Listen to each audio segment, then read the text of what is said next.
आपको लगता है ये बड़ा मुद्दा बन गया है? आपने महिला आरक्षण बिल का भी जिक्र किया, तो हमने अगला सवाल दरअसल यही पूछा था, क्या महिला बिल से मोदी सरकार को मिली राजनीतिक बढ़त को विपक्ष ने जातिगत जनगणना के जरिए कमजोर कर दिया है? 45% कह रहे हैं हां, 42% विजय कह रहे हैं नहीं। नहीं, मैं समझता हूँ कि उसका बहुत असर पड़ा है कि महिला आरक्षण बिल के बाद जब ये आया, एक तो ये उसका जवाब है और जवाब भारी जवाब है। उसने महिला आरक्षण को लेकर जो पूरे देश भर में एक माहौल बना था भारतीय जनता पार्टी के लिए, उसको थोड़ा सा सबसाइड कर दिया है, क्योंकि जाति जनगणना जो है वो बड़ा मुद्दा है, ज़्यादा लोगों को असर डाल रहा है। हालांकि महिला भी बड़ा मुद्दा है, लेकिन जातिगत जनगणना हिंदुस्तान की राजनीति में बड़ा असर डालती है, इसलिए उसका बड़ा असर पड़ा है। जैसे दुबे साहब जिस बात का जिक्र कर रहे थे कि आरएसएस बीजेपी में जाति को लेकर वो कोई कन्फ्यूजन नहीं है, लेकिन वहाँ जाति को समरसता के साथ वो चलाना चाहते हैं, तीखापन उसमें नहीं हो। इसलिए आरएसएस के जो प्रमुख हैं वो पिछले 10 साल से एक बात को लगातार कह रहे हैं और अब पिछले 3-4 साल से ज़्यादा जोर दे रहे हैं कि एक गाँव, एक कुआं, एक शमशान, एक मंदिर।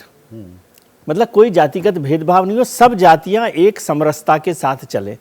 बीजेपी में संगठन के तौर पर उन्होंने जिला स्तर तक भी अध्यक्षों में जो है अपर कास्ट को हटाकर और जो नए बने सब में ओबीसी, पिछड़े, दलित सब लोगों को ज़्यादा से ज़्यादा हिस्सेदारी दी है।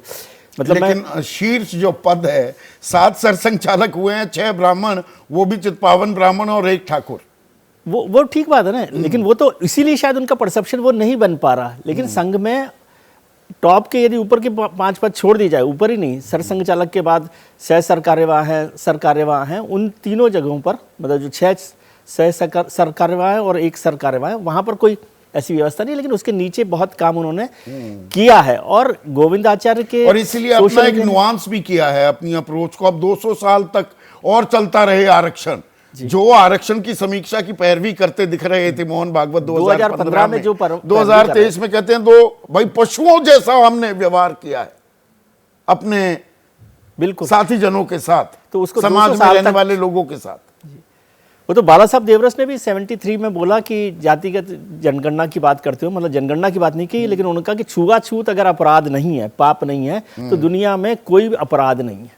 इसलिए वो बार बार जाति को लेकर ये बात करते रहे। लेकिन महिला आरक्षण का जवाब के तौर पर जातिगत जनगणना कितना असर करेगी, क्योंकि केवल ये एक नॉर्थ इंडिया की प्रैक्टिस में है, खासतौर से हमारे जो हिंदी पट्टी के राज्य हैं, बिहार है, उत्तर प्रदेश है, राजस्थान है, मध्य प्रदेश है, इनमें ज़्यादा इसका असर पड़ेगा। दक्षिण में कितना पड़ता है, और वैसे दक्षिण में पड़े तो भी भारतीय जनता पार्टी के लिए कोई बहुत बड़ा 69% तमिलनाडु में है ही, तमिलनाडु में वहाँ तो चली पहले तो समीक्षा भी नहीं हो सकती थी, अब तो चलो हो सकती है सुप्रीम कोर्ट। लेकिन भारतीय जनता पार्टी ये समझ रही है कि उनके 29 मिनिस्टर, खुद प्रधानमंत्री ओबीसी, 85 एमपीज और मुख्यमंत्री ओबीसी, उसके बाद नीचे स्तर पर ओबीसी जो लोग शामिल हैं, उससे उनका काम चल जाएगा। लेकिन असहजता भी देखते हैं। असहजता इसलिए क्योंकि परसेप्शन नहीं बन पा रहा, ऐसा परसेप्शन नहीं बन रहा है, और राजनीति में परसेप्शन सबसे जरूरी चीज है। जैसे ही घड़ी का काटा दोपहर 2:30 पे आए, बबीता जी का दिल सास बहू साजिश के लिए मचल जाए। और ये है इनकी बहू, पूरे दिन ऑफिस की टेंशन हो जाए गॉन जब ये करें अपना फेवरेट शो फ्री टाइम पे ऑन। इनकी तरह आप भी देखें अपना फेवरेट शो अपने टाइम पर और डाउनलोड कीजिए एबीपी लाइव ऐप अपने स्मार्ट टीवी पर।